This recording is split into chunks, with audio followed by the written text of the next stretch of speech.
जय Malhar news चॅनलच्या सर्व प्रेक्षकांना सपना चौधरीचा नमस्कार। नंदुरबार जिल्ह्यातील नंदुरबार तालुक्यातील बिलाडी धरणावरून वाद चिघळला। गावकऱ्यांचा धरणाला तीव्र विरोध। धरणाचे पाणी घराजवळ येणार असल्याने ग्रामस्थांचे स्थलांतर करा, अन्यथा धरणाचे काम बंद करू, गावकऱ्यांची ठाम भूमिका। बिलाडी धरणाबाबत जलसंपदा मंत्री आणि आदिवासी विकास मंत्री यांना पत्र देऊन तोडगा काढणार आमदार चंद्रकांत रघुवंशी यांची माहिती। नंदुरबार तालुक्यातील बिलाडी गावाजवळ उभारण्यात येत असलेल्या धरणावरून आता वाद अधिकच चिघळताना दिसत आहे। सुरुवातीला धरणाची उंची जास्त असल्याने गावाचे स्थलांतर करावे लागणार होते, मात्र गावकऱ्यांच्या तीव्र विरोधानंतर धरणाची उंची कमी करण्याचा निर्णय घेण्यात आला होता। परंतु आता नवीन परिस्थितीत गावकऱ्यांनी पुन्हा आक्रमक भूमिका घेतली आहे। धरणामुळे पाणी त्यांच्या घरांच्या अवघ्या 100 फुटांवर साचणार असल्याने पुनर्वसन करावे, अशी ठाम मागणी ग्रामस्थांनी केली आहे। पुनर्वसन न झाल्यास धरणाचे काम थांबवण्याचा इशाराही गावकऱ्यांनी दिला आहे। यामुळे प्रशासनासमोर मोठे आव्हान उभे राहिले आहे। शिवसेनेचे आमदार चंद्रकांत रघुवंशी यांनी जलसंपदा मंत्र्यांना पत्र देऊन तातडीने बैठक बोलावण्याची मागणी केली आहे। तसेच गावकऱ्यांना कोणताही त्रास होणार नाही यासाठी प्रयत्न करण्यात येणार असल्याचेही त्यांनी स्पष्ट केले आहे। आता या प्रश्नावर प्रशासन कोणता तोडगा काढते याकडे सर्वांचे लक्ष लागले आहे।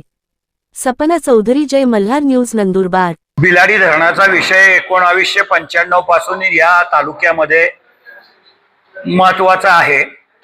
आदरणीय विजयकुमार गावित साहेब राजकारणामध्ये जेव्हा पहिल्यांदा आले तेव्हा त्यांनी ते शब्द दिला होता।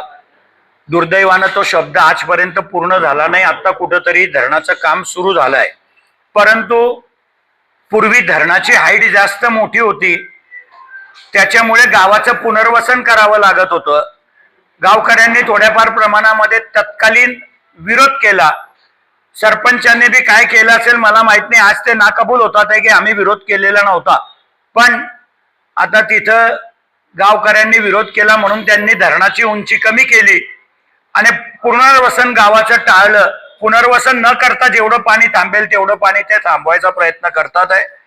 पण आता गावकऱ्यांचं असं म्हणणं आहे की जर आमच्या घराच्या 100 फुटावर पाणी राहील तर ते पाणी जमिनीत पाझरतं, त्याच्यामुळे सर्व गावाची घरं ही पोखरली जातील, नंतर रोगराई पसरेल, डेंग्यूची साथ राहील आणि या सगळ्या गोष्टींच्यासाठी त्यांचं म्हणणं आहे की आता तुम्ही आमचं पुनर्वसन करून द्या।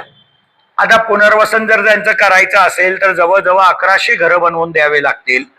ही सगळी घरांमध्ये 100% घरं ही आदिवासीची नाहीत, पण आदिवासीची घरं ही शबरीमधून करता येतील, दुसरी घरं प्रधानमंत्री आवास योजनेतून करावी लागतील। पण हा सगळा विषय आज जो निर्णय महाराष्ट्र सरकारने घेतलाय तो निर्णयामध्ये बदल करायचा असेल किंवा दुरुस्ती करायची असेल तरी सुद्धा महाराष्ट्र सरकारलाच तो निर्णय घ्यावा लागेल। मी गावकऱ्यांना समजून सांगितलंय, कार्यकारी अभियंतापासून सगळ्यांना मी बोलवलं होतं, त्यांना समजून सांगितलंय। मी या राज्याचे जलसंपदा मंत्री आदरणीय गिरीश भाऊंना पत्र देणार आहे। गिरीश भाऊंकडे मीटिंग लावतो, त्या बैठकीलाच उईके साहेब आदिवासी मंत्र्यांना सुद्धा बोलवतो, कारण शबरीची घरकुल मंजूर करायचे अधिकार त्यांना आहेत आणि जर याच्यातून मार्ग काढता आला तर नक्कीच खामगावसाठी मार्ग काढून देण्याचा माझा प्रयत्न राहील। मी विनंती केली आहे, त्यांनी माझा विनंतीचा स्वीकार केला आहे। मी त्यांना सांगितलं की काम कॉन्ट्रॅक्टर स्लो करतोय, मी त्यालाही सांगून देईल की काम हळू कर। मी कॉन्ट्रॅक्टरला सुद्धा सोमवारी बोलवलंय, मी त्याला सूचना देईल। पण इथे काम बंद करून कायदा हातात घेण्यापेक्षा यावर्षी पाणी थांबणारच नाहीये। ते गेटचं धरण आहे, जोपर्यंत गेट बंद होत नाही पाणी थांबत नाही। गेट बंद करायचे केव्हा हे पुढच्या वर्षी निर्णय होईल आणि जर समजा असं काही राहिलं तर गेटच बंद करू देणार नाहीत आपण, आणि त्याच्या आत सरकारकडनं निर्णय घेऊ असं मला वाटतं।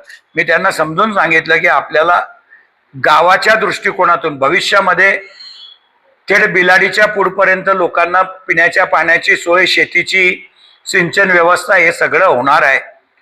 बिलाडीच्या धरणामध्ये पाणी तेव्हाच येईल जेव्हा विरचक भरेल। विरचक भरल्यानंतर जे पाणी ओव्हरफ्लो होतं ते दुर्दैवानं बेलदा मार्गे तापीला जातं आणि तापी उकाई भरायचं काम करतं। आमचं पाणी आम्हीच अडवलं तर विषय मिटून जाईल, आमचं पाणी आम्ही अडवलं पाहिजे या मताचा मी पण आहे। फक्त आता कसा मार्ग निघतो त्याच्यासाठी प्रयत्न करू।